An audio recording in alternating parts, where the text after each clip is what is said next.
Dear friends, welcome to Biblical Parivartana. Once again, welcome to Daily Devotions. దేవుని ప్రేమ ఇదిగో.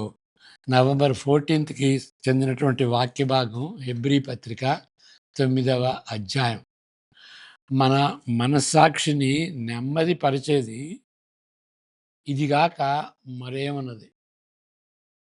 ప్రార్థన చేసుకుందాం. May the words of my mouth and the meditation of our hearts be acceptable in thy sight, our rock and redeemer. Amen. Hebrew పత్రిక 9వ అధ్యాయం మొదటి 14 వచనాలు చదువుకుందాం. మొదటి నిబంధనకైతే సేవా నియమములను ఈ లోక సంబంధమైన పరిశుద్ధ స్థలములు ఉండెను. ఎలాగనగా మొదట ఒక గుడారం ఏర్పరచబడెను. అందులో దీపస్తంభమును బల్లయు దాని మీద ఉంచబడిన రొట్టెలను ఉండెను. దానికి పరిశుద్ధ స్థలమని పేరు. రెండవ తెరకు ఆవల అతి పరిశుద్ధ స్థలమును గుడారం ఉండెను. అందులో సువర్ణ దీపార్తియు అంతటను బంగారు రేకులతో తాపబడిన నిబంధన మందసమును ఉండెను. ఆ మందసములో మన్నా గల బంగారు పాత్రయు చిగిరించిన అహరోను చేతికర్రయు నిబంధన పలకలను ఉండెను. దానిపైని కరుణాపీఠమును కమ్ముకొనుచున్న మహిమగల కెరూబులుండెను. వీటిని గూర్చి ఇప్పుడు వివరముగా చెప్పవల్లపడదు. ఇవి ఇలాగూ ఏర్పరచబడినప్పుడు యాజకులు సేవ చేయుచు నిత్యమును ఈ మొదటి గుడారములోనికి వెళ్ళుదురు గాని సంవత్సరమునకు ఒక్కసారి మాత్రమే ప్రధాన యాజకుడు ఒక్కడే రక్తము చేత పట్టుకొని రెండవ గుడారములోనికి ప్రవేశించును. ఆ రక్తము తన కొరకును ప్రజల అజ్ఞాన కృతముల కొరకును అతడు అర్పించును. దీనిని బట్టి ఆ మొదటి గుడారం ఇంకా నిలుచుచుండగా అతి పరిశుద్ధ స్థలములో ప్రవేశించు మార్గము బయలుపరచబడలేదని పరిశుద్ధాత్మ తెలియజేయుచున్నాడు. ఆ గుడారము ప్రస్తుత కాలమునకు ఉపమానముగా ఉన్నది. ఈ ఉపమానార్థమును బట్టి మనస్సాక్షి విషయంలో ఆరాధకుని సంపూర్ణ సిద్ధి కలుగజేయలేని అర్పణలను బలులను అర్పింపడుచున్నవి. ఇవి దిద్దుబాటు జరుగు కాలము వచ్చు వరకు విధింపబడి అన్నపానములతోనూ నానా విధములైన ప్రక్షాళనములతోనూ సంబంధించిన శరీరాచారములు మాత్రమై ఉన్నవి. అయితే క్రీస్తు రాబోతున్న మేలుల విషయమై ప్రధాన యాజకుడిగా వచ్చి తానే నిత్యమైన విమోచన సంపాదించి హస్తకృత్యము కానిది అనగా ఈ సృష్టి సంబంధము కానిదియు మరి ఘనమైనదియు పరిపూర్ణమైనదియు నైన గుడారము ద్వారా మేకల యొక్కయు కోడెల యొక్కయు రక్తంతో కాక తన స్వరక్తముతో ఒక్కసారే పరిశుద్ధ స్థలములో ప్రవేశించను. ఎలా అనగా మేకల యొక్కయు ఎడ్ల యొక్కయు రక్తమును మైలపడిన వారి మీద ఆవు దూడ బూడిదే చల్లుటయు శరీర శుద్ధి కలుగునట్లు వారిని పరిశుద్ధపరిచిన ఎడల నిత్యుడగు ఆత్మ ద్వారా తన్ను తాను దేవునికి నిర్దోషినిగా అర్పించుకొనిన యేసుక్రీస్తు యొక్క రక్తము నిర్జీవ క్రియలను విడిచి జీవము గల దేవుని సేవించుటకు మీ మనస్సాక్షిని ఎంతో ఎక్కువగా శుద్ధి చేయను. ఈ హేతువు చేత మొదటి నిబంధన కాలంలో జరిగిన అపరాధము నుండి విమోచనము కలుగుటకై ఆయన మరణము పొందిన పిలువబడిన వారు నిత్యమైన స్వాస్థ్యమును గూర్చిన వాగ్దానము పొందు నిమిత్తము ఆయన క్రొత్త నిబంధనకు మధ్యవర్తి అయి ఉన్నాడు. అంతవరకు చాలు. ఇప్పటికి హెబ్రీ 9వ అధ్యాయంలోని విలువైన విషయాలు ఉన్నాయి ఇక్కడ. ఇది ఒక ఆర్గ్యుమెంట్ లాగా చెప్తాడనమాట. అంటే పాత నిబంధనకి చెందినటువంటివి అవి ఛాయ, ఇప్పుడు యేసుక్రీస్తు ద్వారా వచ్చేటువంటిది నిజం అనేటువంటి వాదన, సుదీర్ఘమైనటువంటి వాదన. ఇక్కడ 9వ అధ్యాయంలో ఈ వాదన చాలా విలువైందన్నమాట. ఈ తర్కం, ఈ ఆర్గ్యుమెంట్. అయితే ఈ విషయాలన్నీ ధ్యానించుకోవటానికి ఇది సమయం కాదు. ఈ ధ్యానం ఒక పేజీలోనే మనం చదవాలి. కాబట్టి దీనికి పరిమితులున్నాయి. కాబట్టి వాటన్నిటిని గురించి చెప్పుకోవటానికి అది సమయం చాలదు. పాత నిబంధనలో లెక్కలేనివన్నీ బలులు. ఇప్పుడు మనం చెప్పుకుంటుంది ఏంటి అని అంటే బలుల గురించి. పాత నిబంధనలో లెక్కలేనన్ని బలులు మరణాలు. ఆ బలులు మరణించాలి కదా. మరి క్రొత్త నిబంధన కేంద్రంగా ఉన్న యేసు మరణానికి మధ్య గల వ్యత్యాసాలను ఇక్కడ నేను స్పష్టంగా చేస్తాను. మరణం, పాత నిబంధనలో ఉన్నటువంటి బలుల మరణం, క్రొత్త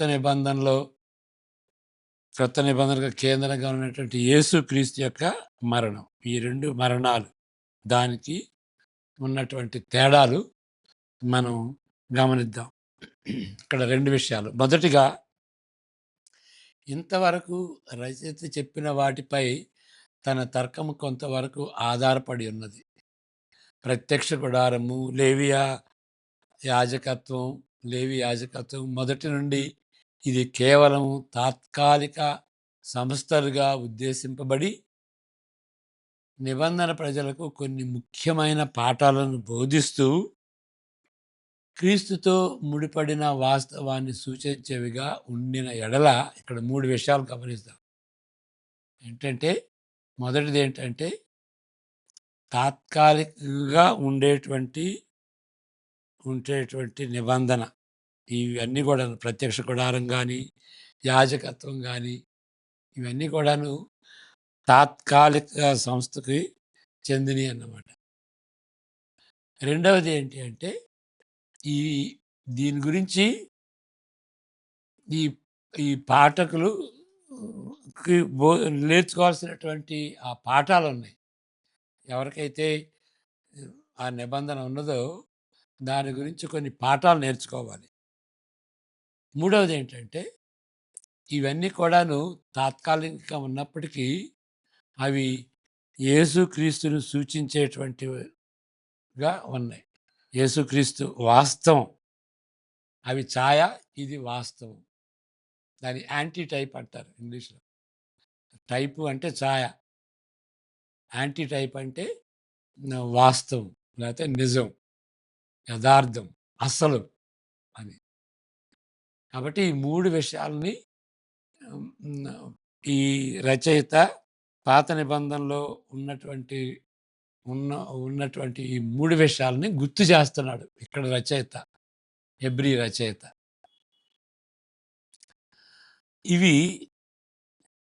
ఇప్పుడు ఇవన్నీ వీటితో ముడిపడి ఉంటే 3 విధాలుగా ఇవి బలులకు కూడా వివరిస్తాయి అన్నమాట. ప్రత్యక్ష గుడారమే కాదు, యాజకత్వమే కాదు, ఇవన్నీ కూడాను తాత్కాలికంగా ఉంటవి, యేసుక్రీస్తుని సూచిస్తున్నవి అని నేర్చుకున్నాం కదా. అది బలులకు కూడా వర్తిస్తుంది. బలులు, మరణించేటువంటి బలులకు కూడా వర్ణిస్తుంది. కాబట్టి ఇంతవరకు చర్చించిన విషయాలను గూర్చిన సారాంశం రచయిత ఇక్కడ వ్యక్తపరుస్తున్నాడు. ఈ విధంగా వ్యక్తపరుస్తున్నాడు. ఈ గుడారము ప్రస్తుత కాలమునకు ఉపమానముగా ఉన్నది, ఛాయగా ఉన్నది, ఉపమానంగా ఉన్నది, మోడల్గా ఉన్నది. ఈ ఉపమానార్థమును బట్టి మనస్సాక్షి విషయములో ఆరాధకుని సంపూర్ణ సిద్ధి కలుగచేయలేని అర్పణలు, బలులు అర్పించబడుతున్నవి. ఇక్కడ ఏంటి, అంతవరకు ఇవి ఉదాహరణగా ఉన్నవి, ఉపమానకరంగా ఉన్నాయి, కానీ మనస్సాక్షి విషయంలో ఈ ఆరాధకునికి సంపూర్ణ ఉపయోగం లేదు. అవి మనస్సాక్షిని పరిశుద్ధం చేయలేదు. మనస్సాక్షికి సమాధానం ఇవ్వలేదు. ఇవి దిద్దుబాటు జరుగు కాలం వరకు విధింపబడి ఈ ఈ మతపరమైనటువంటి ఆచారాలన్నీ దిద్దుబాటు జరుగు కాలం వరకు విధింపబడి అన్నపానములతోనూ నానా విధములైన ప్రక్షాళనతోనూ సంబంధించిన శరీరాచారములు మాత్రమే ఉన్నవి. ఏది దిద్దుబాటు జరుగు కాలం వరకు తాత్కాలికంగా ఉండేవి అని 9-10 వచనాల్లో చదివాము. మరలా చదువుకుందాం. ఇది ముఖ్యమైనది. తాత్కాలికంగా ఉండేవి అని.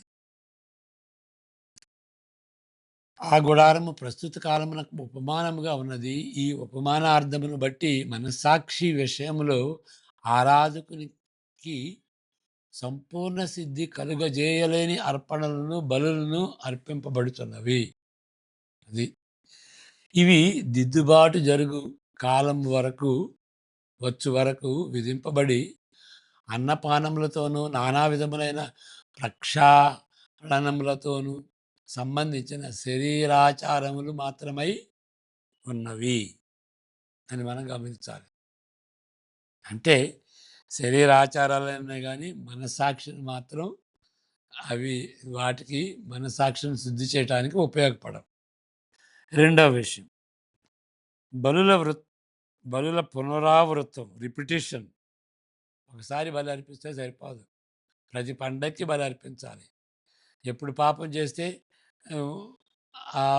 దానికి తగినటువంటి బలి అర్పించాలి. కాబట్టి ఇది రిపిటేషన్ అన్నమాట, పునరావృతం. ఒక ఉదాహరణకు ప్రాయశ్చిత్త దినమున అర్పించబడు బలులు లేవి 16లో ఉంటుంది. ఈ బలులలో ఏదియు పాపానికి అంతిమ పరిష్కారమును అందించలేనిదని రుజువు చేస్తున్నది. ఏది రుజువు చేస్తుంది? ఇది పునరావృతం, రిపిటేషన్ అన్నమాట. అంతకుముందు చేసావు కదా, అంతకుముందు చేసే మరి ఇప్పుడు ఎందుకు చేస్తున్నావు అంటే మనస్సాక్షి క్లియర్గా లేదు. అది అది అంతిమైంది కాదు. కాబట్టి అంతిమైన దానికి, చివరి దానికి వచ్చేంత వరకు ఇవి రిపీట్ అవుతూనే ఉంటాయి అన్నమాట. కాబట్టి the very repetition shows that it is not the end. ఎల్లప్పుడూ పాపము జరుగుతూనే ఉంటుంది. వాటికి ఇంకా ఎక్కువ బలులు అవసరం. పాపం ఉంటుంది, పాపానికి తగిన బలి ఉంటుంది. పాపం కొనసాగుతూనే ఉంటుంది, కాబట్టి బలులు కొనసాగుతూనే ఉంటాయి. పాపం ఎందుకు ఉంటుందంటే పాపం కడగబడింది అనేటువంటి ఆ మనస్సాక్షి గ్యారంటీ లేదన్నమాట. మరొక జంతువును చంపుటకు, రక్తం అర్పించుటకు యాజకుడు తయారుగా ఉంటాడు. ఎప్పుడు ఉంటాడు, యాజకుడు కూడా మారుతానే ఉంటాడు. ఈ బలులు ఎట్లా మారుతాయో, జంతువులు ఎట్లా మారుతారో, కంటిన్యూస్గా జరుగుతూ ఉంటాయో, మరి ఒక యాజకుడు తర్వాత మరొక యాజకుడు ఉంటాడు. ఒకే ఒక్కసారిగా అర్పించిన క్రీస్తు బలితో పోల్చి చూడండి. ఈ వచనాలు చదువుకుందాం. క్రీస్తు బలితో ఇవి రిపిటేషను, అది ఒకే ఒకసారి. ఇవి ఇలాగూ ఏర్పరచబడినప్పుడు యాజకులు సేవ చేయొచ్చు నిత్యములు ఈ మొదటి గుడారములోనికి వెళ్ళుదురు గాని, నెక్స్ట్ ఆ గుడారము ప్రస్తుత కాలములకు ఉపమానముగా ఉన్నవి. ఈ ఉపమానార్థమును బట్టి మనస్సాక్షి విషయంలో ఆరాధకుని సంపూర్ణ సిద్ధి కలుగ చేయలేని అర్పణలను బలులను అర్పింపబడుతున్నవి, రిపీటెడ్గా అర్పించబడుతున్నవి. 25-26 అంతేకాదు ప్రధాన యాజకుడు ప్రతి సంవత్సరము తనది కాని రక్తము తీసుకొని పరిశుద్ధ స్థలంలోనికి ప్రవేశించినట్లు ఆయన అనేక పర్యాయములు తన్ను తాను అర్పించుకొనుటకు ప్రవేశింపలేదు. యేసుక్రీస్తు అయితే తను తాను అర్పించటానికి వెళ్ళాడు, తన రక్తంతో వెళ్ళాడు. ఇక్కడైతే తన కానిటువంటి రక్తంతో ఆయన వెళ్ళాడన్నమాట. మరి 10 అంటే యేసుక్రీస్తు ఒకే ఒకసారి బలిగా అర్పించిన దానితో సిలువలో ఒకే ఒకసారి ఆయన తన జీవితాన్ని బలిగా అర్పించాడు కదా! దాంతో పోల్చుకుంటే ఇవన్నీ కూడాను రిపీటెడ్‌గా ఉంటవి అన్నమాట. కాబట్టి మనస్సాక్షిని కడగలేవు అని. యెస్. 10 ధర్మశాస్త్రము రాబోతున్న మేలులు చాయగలదియే గాని ఆ వస్తువుల నిజ స్వరూపము కలది గాదు. కనుక ఆ యాజకులు ఏటేటా ఎడతెగకుండా అర్పించు ఒక్కటే విధమైన బలులు వాటిని తెచ్చువారికి ఎన్నడూను సంపూర్ణ సిద్ధి కలుగజేయ నేరవు. ఇప్పుడు ఆ విధంగా క్రొత్త నిబంధన చెబుతుంది. ఆ విధంగా హెబ్రీ పత్రిక చెబుతుంది. పాత నిబంధన ఏ విధంగా అర్థం చేసుకోవాలి, పాత నిబంధనలో ఉన్నటువంటి మతాచారాలను ఏ విధంగా అర్థం చేసుకునేదని మనం మనసుకు వచ్చినట్టు చెప్పటం కాదు. అక్కడ క్రొత్త నిబంధన ఏ విధంగా చెబుతుంది అని దానికి మనం మనసు పెట్టాలి. ఇక మూడవది ఈ రెండిటికి వ్యతిరేకంగా ఉన్నటువంటిది ఇది రిపీటెడ్‌గా ఉంటది. ఇది తాత్కాలికంగా ఉంటది. ఇది తాత్కాలికంగా ఉంటది. ఇది రిపీటెడ్‌గా ఉంటది. కానీ అన్నిటికంటే ప్రాముఖ్యమైనటువంటి అంశం ఏంటి అంటే బలి యొక్క స్వభావం. ఎద్దులు, మేకల రక్తం పాపమును ఎట్టు పరిహరింపగలవు? స్వచ్ఛందంగా జంతువులు వధకు ముందుకు రావు. అవి చనిపోవటానికి వాలంటరీగా ముందుకు వస్తాయా? నన్ను చంపండి అని ఎవరైనా లాక్కు తీసుకురావాలి. వాటి యజమానులు బలిపీఠం వద్దకు వాటిని లాగుతారు. జంతువులు తమ ప్రాణాలను కోల్పోవును గాని అవి ఇష్టపూర్వకంగా బాధితులు కావు, విక్టిమ్స్ కావు. ఇష్టపూర్వకంగా రావు అవి ముందుకి. ఇష్టపూర్వకమైన విషయంని దాని గురించి చెప్పవలసి వస్తే బలిని అర్పించిన వ్యక్తులు వాళ్ళే కొంత కోల్పోతారు. కోల్పోయే విషయంలో అంటే ప్రాణాలు కోల్పోరు. వాళ్ళ జంతువులు కోల్పోతారు. వాళ్ళు డబ్బు పెట్టి కొని జంతువులు కొని అవి డబ్బు కోల్పోతారు ఏదో విధంగా. అంతేగాని ఈ జంతువులు మాత్రం కోల్పోవటానికి, ప్రాణం అర్పించటానికి అవి రావు. ఇక్కడ నష్టపోయేది ఎవరు అంటే ఇష్టపూర్వకంగా నష్టపోయేది ఎవరు అని అంటే అక్కడ బలి అర్పించేటువంటి వ్యక్తులు. వాళ్ళు కోల్పోతారు. వాస్తవానికి ఈ బలుల వ్యవస్థను దేవుడే స్వయంగా నియమించాడు కదా! ఈ బలి ఈ ఈ పాపానికి ఈ బలి తీసుకురావాలని దేవుడే చెప్పాడు. దీనిని బట్టి దానికి మనం అర్థం చేసుకోవాల్సింది ఏంటంటే పాపము మరణమును కోరుతుంది. ఓకే. రోమా 3:23లో మనం ఎప్పుడు చెప్పుకుంటాం కదా! పాపమునకు జీతము మరణం అని. అది పాపము మరణమును కోరుతుందని ఆయన బోధిస్తున్నాడు. బైబిల్ కథాశయంలో శ్రేష్టమైన గొర్రెపిల్ల అవసరం. అటువంటి బలి ప్రత్యక్షమయ్యేంత వరకు ఈ విధములైనటువంటి బలులు, పాత నిబంధనటువంటి బలులు, ప్రజల పాపము అప్పుడు దాకా అవి ఆ బలులు కప్పబడతాయి. ఇది ఇచ్చేంత వరకు, ఆ గొర్రెపిల్ల వచ్చేంత వరకు ఈ బలులు పాపాన్ని కప్పివేస్తాయి. కానీ జంతువుల రక్తము, వాటి బూడిదే అంతిమ సమాధాన్ని అందించలేదు. తాత్కాలికంగా అవి ఉంటాయే కానీ అంతిమంగా సమాధానాన్ని ఇవ్వలేవు. యేసుక్రీస్తు బలి ఎంత భిన్నమైనది.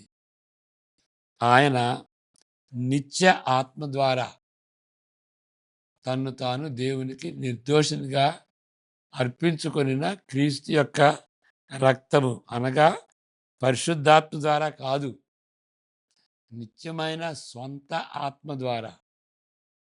నిత్య ఆత్మ అంటే దాని అర్థం ఏంటంటే పరిశుద్ధాత్మ కాదు. ఆత్మ అనేటప్పటికీ మనం పరిశుద్ధాత్మ అనుకుంటాం. అది కాదు ఇక్కడ. యేసుక్రీస్తు ఆత్మ ద్వారా, నిత్య ఆత్మ ద్వారా అంటే ఆయన సొంతగా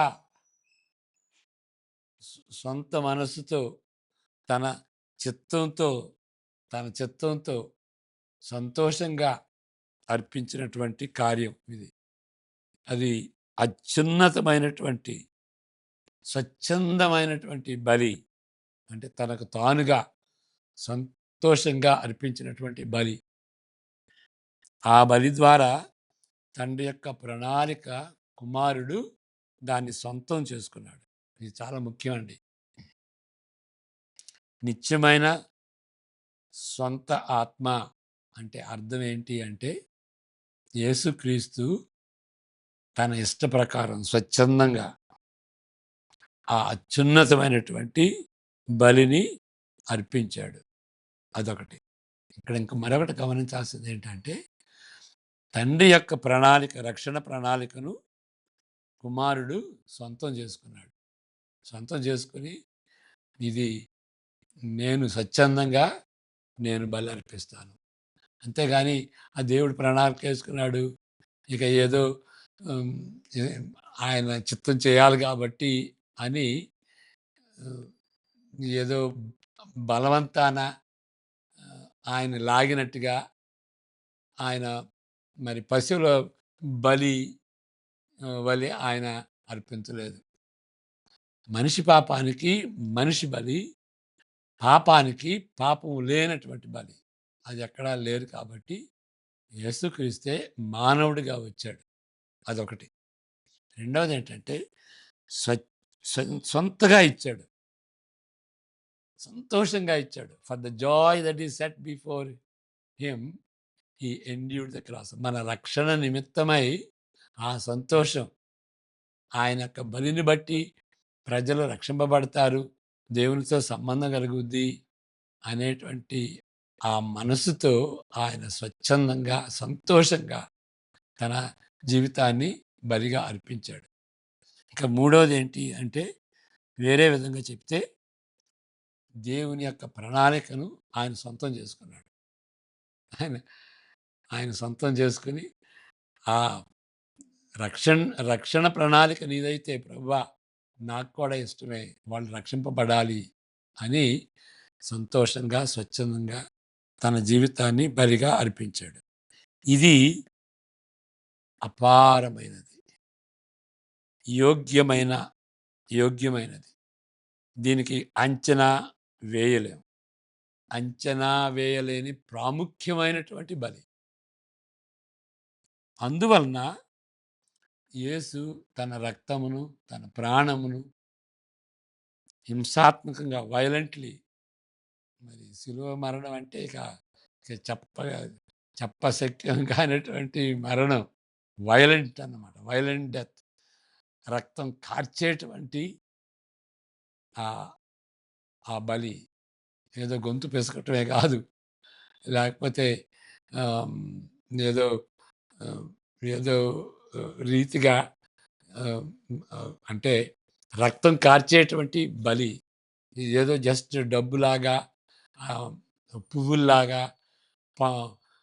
లేకపోతే పండ్లు పదార్థాల్లాగా ఒక కానుగై ఇవ్వటం కాదు, బలిగా రక్తం కార్చేటువంటి రీతిగా హింసాత్మకంగా ఆయన త్యాగపూర్వకంగా ఆయన బలిగా తన జీవితాన్ని అర్పించాడు. కాబట్టి మనస్సాక్షిని ఎంతో ఎక్కువగా శుద్ధి చేయగలదు. అలాంటి బలి మనస్సాక్షిని శుద్ధి చేయగలదు. అది యేసుక్రీస్తు యేసుక్రీస్తు శిలువలో ఉన్నటువంటి ఆ మర్మం గమనించండి. ఇది కాకపోతే మన మనస్సాక్షిని శుద్ధి చేసేది ఇంకా ఏదైనా మార్గం ఉందా? మార్గం ఉంటే మరి ప్రతిసారి ఎందుకు చేస్తున్నారు, అర్పిస్తున్నారు? కాబట్టి ఈ యేసుక్రీస్తుని నమ్మితే ఇక మన పాపం నిమిత్తమై మనస్సాక్షి కడగబడుద్ది. ఇక మనం చెప్పేది ఏంటంటే, Yesayya thank you, thank you, thank you అని ప్రతి ప్రార్థనలో కృతజ్ఞతాస్తుతులు ఆయనకు చెల్లిస్తాం. ఇలాంటి బలిని సొంతగా అర్పించిన దాన్ని బట్టి మనం మనం దేవునికి వందనాలు చెల్లిస్తాం. అంతేగాని ఇంక ఇక ఎప్పుడు కూడాను ఇక మన మనస్సాక్షి గద్దించదన్నమాట. మనం చేయలేని దాన్ని ఆయన అర్పించాడు. మనిషికి మనిషి, పాపికి పాపం లేనటువంటి వ్యక్తి బలిగా సొంతగా మనపూర్వకంగా అర్పించాడు. దాన్ని బట్టి మన మనస్సాక్షి కడగబడుద్ది, సంపూర్ణంగా కడగబడుద్ది. ఇది చాలా గంభీరమైనటువంటి విషయం.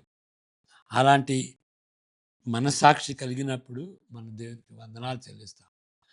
అది లేనప్పుడు ఇక ఎప్పుడూ మనం వేడుకుంటూనే ఉంటాం, అయ్యా నా పాపాలు క్షమించు క్షమించు అని. ఆయన బలిని బట్టి, ఆయన సిలువను బట్టి వందనాలు చెల్లించు, ఎప్పుడు పాపాలు కడుగు అని. ఎందుకంటే మారు మనసు లేదు. మారు మనసు ఎట్లా వస్తుంది? యేసు ప్రభుని నమ్మాలి, మన నిమిత్తమై చనిపోయాడని, ఇంకా పాపాన్ని వదిలిపెట్టాలి, పాపం నిమిత్తమై మనం పశ్చాత్తాపడాలి. ఆ రెండు జరగనప్పుడు మన మనస్సాక్షి శుద్ధీకరించబడదు. కాబట్టి ఆ రెండు జరిగినప్పుడు మనస్సాక్షి ఇక పాపం గుర్తు పాప పాపం నిమిత్తమై గుర్తు చేయబడదు. దేవుని యొక్క క్షమాపణను మనం పొందుకున్నటువంటి రీతిగా మన మనస్సాక్షి క్లియర్ అయిపోద్ది అన్నమాట. దేవుడు నన్ను క్షమించాడు, యేసు ప్రభువుని బట్టి క్షమించాడు అనేటువంటి ఆ నిర్ధారణ ఉంటుంది మనస్సాక్షిలో. ఎప్పుడు గిల్టీ ఫీలింగ్ ఉండదు. మన పాపం నిమిత్తమై మనం పాపులమే, దౌర్భాగ్యులమే, అన్ని రకాల పాపాలు చేశాం. మన స్వభావమే పాపం. మన మన మన హస్తాలతో పాపం చేసాం, మన కళ్ళతో పాపం చేసాం, మన మనసుతో పాపం చేసాం, మన మాటలతో పాపం చేసాం. తెలియచేసిన పాపం, తెలియక తెలిసి చేసిన పాపం, పెద్ద పాపం, చిన్న పాపం. ఓకే, ఆ పాపాలన్నీ కూడాను మరి జన్మ పాపం, కర్మ పాపం అవన్నీ కూడాను యేసుక్రీస్తు యొక్క రక్తంలో కడగబడతాయి. ఆ విధంగా మనస్సాక్షి క్లియర్ అవుతుంది. ఇది ఎంతో గంభీరమైనటువంటి సువార్త. మరి ఒక ఒక ఒక వచనం చదువుకుందాం, దాంతో ముగించుకుందాం. 1 యోహాను పత్రిక 1వ అధ్యాయం 7, 8, 9 వచనాలు చదువుకుందాం. అయితే ఆయన వెలుగులోనున్న ప్రకారము మనమును వెలుగులో నడిచిన ఎడల, అంటే పరిశుద్ధంగా జీవించడానికి కాదు, మన యొక్క పాపాన్ని ఒప్పుకున్న ఎడల అది వెలుగులోకి తీసుకురావటం.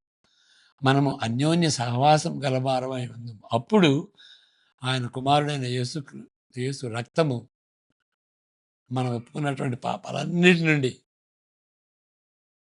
రక్తము ప్రతి పాపము నుండి మనలను పవిత్రులుగా చేయదు. మన మనసులో ఏది ఉంటే, మన మనసాక్షి ఏదైతే బోధన చేస్తుందో ఆ పాపాలన్నీ ఒప్పుకోవాలి. అంటే మనకు తెలిసిన పాపాలు ఒప్పుకుంటాం, ఇక తెలియని పాపాల గురించి ఇక పట్టించుకోవద్దు. ఏది పరిశుద్ధాత్మ దేవుడు ఏ పాపాలు అయితే చూపించుతుందో ఆ పాపాలు ఒప్పుకోవాలి, ఆ పాపాలను వాటేసుకోకూడదు. ఇక తెలియని పాపాలు మన యేసు పరిశుద్ధాత్మ దేవుడు ఫోకస్ చేసి తెలియనటువంటి పాపాలని వాటిని గురించి పట్టించుకోవద్దు. తెలిసినటువంటి పాపాలని వెలుగులోనికి తీసుకొస్తే అప్పుడు యేసుక్రీస్తు యొక్క రక్తము ప్రతి రకమైనటువంటి పాపం నుండి మనం శుద్ధి చేస్తుంది. మనము పాపము లేని వారమని చెప్పుకునే నీడల మనలను మనమే మోసపుచ్చుకుందాము. అది నా ప్రాబ్లం. ఒకసారి. కానీ పరిశుద్ధాత్మ దేవుడు నన్ను ఒప్పించాడు. ఇప్పుడు చూస్తే ఇక ప్రపంచంలో ఉన్నటువంటి అనేక ఆ పాపాలన్నీ కూడాను చేయటానికి ఆ బీజం నా హృదయంలో ఉన్నదని నేను గ్రహించుకున్నాను. మరియు మనలో సత్యం ఉండదు. పాపం లేదన్నా గానీ, పాప స్వభావం లేదన్నా గానీ, పాపం చేయలేదన్నా గానీ, ఇదన్నీ కూడాను దేవుడు చెప్పిన దానికి వ్యతిరేకంగా ఉంటది. మన పాపములను మనం ఒప్పుకొనిన యెడల ఆయన నమ్మదగిన వాడును, నీతిమంతుడును గనుక నమ్మదగిన వాడు, నీతిమంతుడు. ఏ విధంగా నీతిమంతుడు? మన పాపాల నిమిత్తమై యేసుప్రభు చనిపోయాడు గదా! ఇంకా మనల్నెందుకు మనం శిక్షించాలి? కాబట్టి ఆయన నీతిమంతుడు. ఆయన ఆయన నీతి న్యాయాలు ఆ శిలువలో జరిగినాయి కాబట్టి మనకి ఫ్రీడమ్ ఉంటదన్నమాట. మనల్ని వదిలిపెడతాడు. మనల్ని క్షమిస్తాడు. కనుక ఆయన మన పాపములను క్షమించి సమస్త దుర్నీతి నుండి మనలను పవిత్రులుగా చేయను. ఆ పవిత్రతలో మనస్సాక్షి ఒకటి. ప్రార్థన చేసుకుందాం. May the grace of the Lord Jesus Christ, the love of the Father, and the fellowship of the Holy Spirit be with each one of us now and all the days to come. Amen. God bless you.